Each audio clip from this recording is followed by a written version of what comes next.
Greetings, my name is Marcus Coleman, and I would like to thank you for joining me for our presentation today. Innovation begins within. Without further ado, let's get started.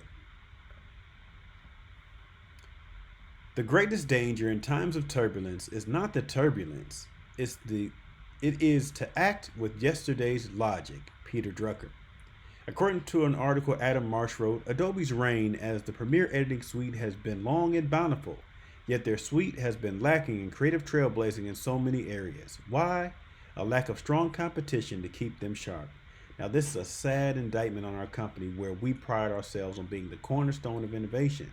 But if we are going to continue to innovate in the SaaS and creative digital space, change has got to begin from within. I believe it was Michael Jackson that said, I'm starting with the man in the mirror. Everyone starts somewhere. And we sure have rose from humble beginnings in the garage of John Warnock in 1982. The sweet result of a chance meeting with partner Charles Geschke over the water cooler, as we say, at Xerox. We've grown to 22 million paid Adobe CC subscribers since we switched our model from software to a subscription-based cloud-native product, and we boast an impressive 10% churn rate. That's a rate of unsubscribe. Others in our space are around 14%, so it's okay to give yourselves a round of applause and a pat on the back. It's okay, I'll wait. We're also a leader in the subscription as a service space, or the SaaS space. We are best known for the Adobe Creative Suite, which gave birth to our cloud-native Adobe CC set of applications, and the ever so trendy Photoshop, a dream for the social media influencer everywhere.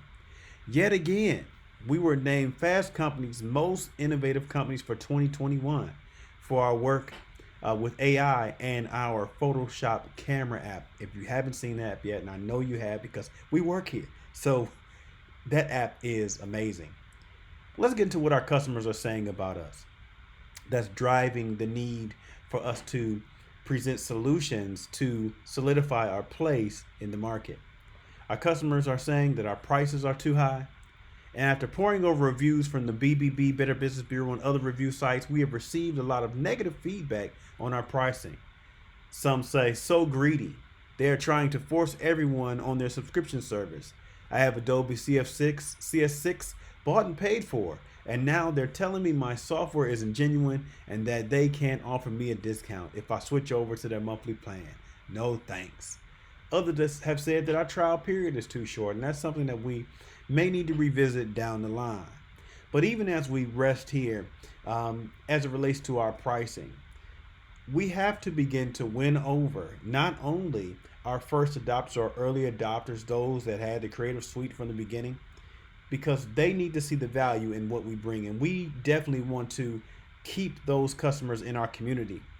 In a review of Adobe Illustrator's competitor, Affinity Designer, content manager Ronald L. wrote, Illustrator was too expensive for us and too heavy to run, which will lead me to the point of our presentation today. We also have had run Photoshop at the same time, which was a problem in terms of resources since we're now working from home. So not everybody has specialized hardware at home to run these. Keep that in mind, put a pin in that.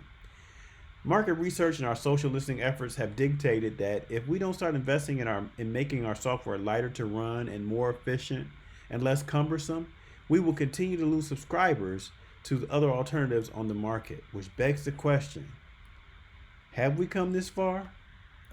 Only to come this far? Although our competitor software is less expensive, we can capitalize on their limitations and improve our products to meet the demand. We must we must invest more resources into software development as it relates to our products. We will continue to lose our subscribers to other alternatives on the market if we don't start investing in making our software lighter to run, with less memory load, less cumbersome, and making our software more efficient. While yes, we are trailblazers in the digital space and in the tech space, the market dictates that there is room for improvement. Bigger, faster, stronger. We can rebuild it. So what's the game plan? The first order of business is to hold a meeting with key personnel in our RSP, or Reliability Software and Product Engineering departments to present our current research as it relates to the limitations of our software and subscriber feedback. From this meeting, we'll submit a course of action for approval to our Chief Technology and Chief Product Officer, Chief Technology Officer, and our EVP for Creative Cloud. And after approval, we will then enter into beta testing to improve the efficiency of our Creative Cloud applications. And as you can see up there, I have listed test, test, test. I borrowed that from our former SVP, Rod Giglio, who at a presentation said, test, test, and test again. He went on to say that as evidence of Adobe's robust testing protocol, the company currently runs approximately 200 tests on Adobe.com every single week. That's amazing.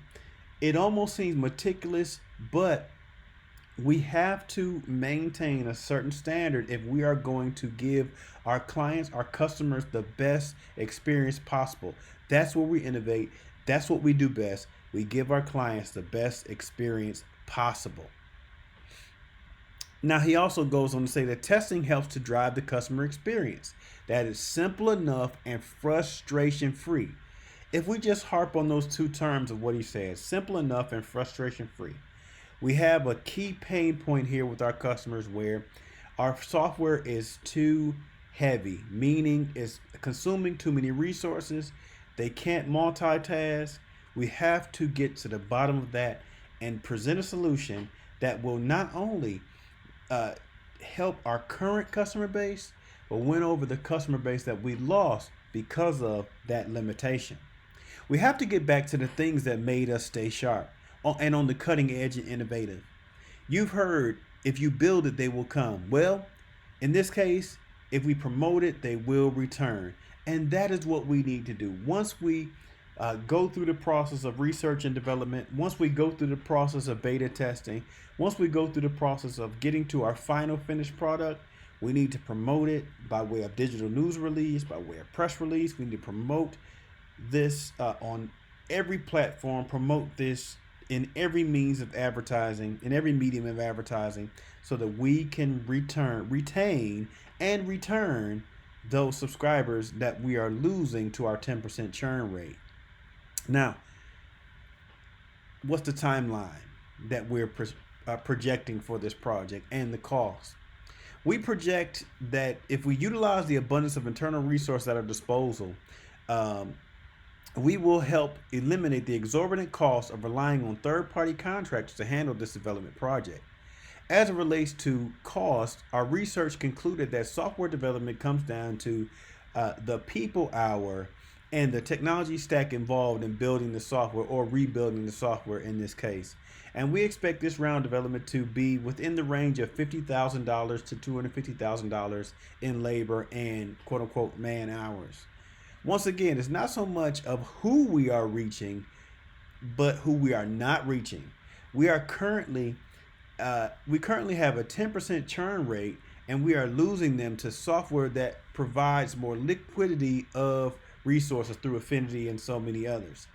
If we can capitalize on this business opportunity, we can see a return of upwards of $1.3 billion in subscription business retained. That's an amazing number. Now, we project this project life cycle to be around 10 months to go from concept to market. So let's join on this ride and ride out the momentum. Once again, the greatest danger in times of turbulence is not the turbulence itself. It's to act with yesterday's logic. To act with yesterday's logic. The market sometimes shows volatility. It's up, it's down, it's in, it's out. But one thing that can be constant with us, one thing that can remain constant with Adobe, is that we are masters of innovation. We don't reinvent the wheel. We master the wheel, and we improve the wheel. Let's begin to improve the wheel. We have things in our wheelhouse that are our bread and butter. We must improve it. And now it's worth restating. We have a customer retention rate of over 90% and an associated churn rate of under 10%. And again, comparative with the market, we're in a good space there with 10%, but that still leaves us room for improvement. Some of us in this room, we will not stop until we see a 100% retention rate. That's just how ambitious some of us are. But according to Investopedia, churn rates are defined as the annual percentage rate at which customers stop doing business with a company. Addressing the performance needs of our base of our 22 million Creative Cloud subscribers could have a positive effect on that 10% churn, saving our company in the range of $1.3 billion in lost subscriptions. That's $600 annually, and estimated 2.2 million subscriber churn rate, allowing a few percentage points of variance. If we capitalize on this business opportunity, it could have a positive effect on our bottom line. What worked yesterday isn't going to work today. Let's truly innovate by innovating from within. Thank you.